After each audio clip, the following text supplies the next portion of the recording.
wana ngalo wow, puke mau ye mana tu. Wana ngalo wow, puke mau ye mana tu. Wana ngalo wow, puke mau ye mana tu. Wana ngalo wow, puke mau ye mana tu. Wana ngalo wow, puke mau ye mana tu. Wana ngalo wow, puke mau ye mana tu. Wana ngalo wow, puke mau ye mana tu. Wana ngalo wow, puke mau ye mana tu. Okufaka male si afiohi, tupukoso hakipe ahini. Fakaana wani si ataini, kita tu'y fiohiya, kita fiohiya, kita fiohiya. Kuoto o ai assim o kunoto, fio no kuputa si te o famanako. Meu molang mai leva mamao, tamaya baby na kilo. Koi o favare, si e pupele, e alo na ya fe.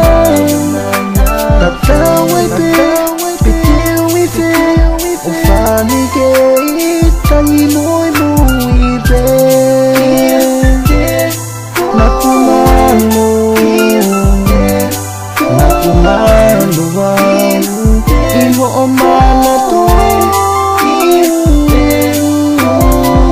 Wana ngalo wow, puke mau ye mana tu.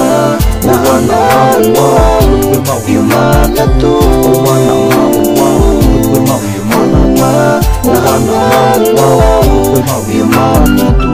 Wana ngalo wow, puke mau ye mana tu.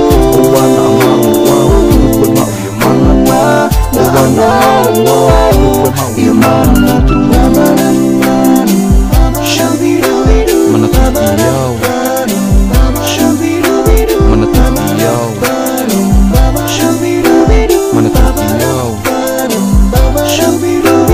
Kamore o mama oho amanaki, te honge ha o famo oni. Ua mai tuua he fua o hori te uke itaria. Kane iai harere, pea ke kumuni, take si aki ai tohi. Suveia aki eni si o tamaheni, o takau me ane fuku feluteni. O i mata, malo parema, ke ikai ngalo ia te au. O mamahi, ri e kina mai, ke ikai ngalo ia te au. O to ona, whaka ofo ofa, he ikai ngalo ia te au.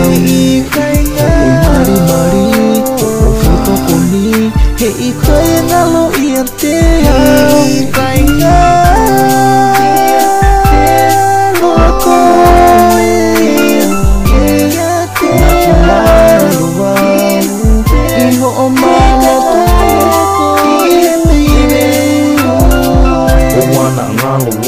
puke mau ye mana tu.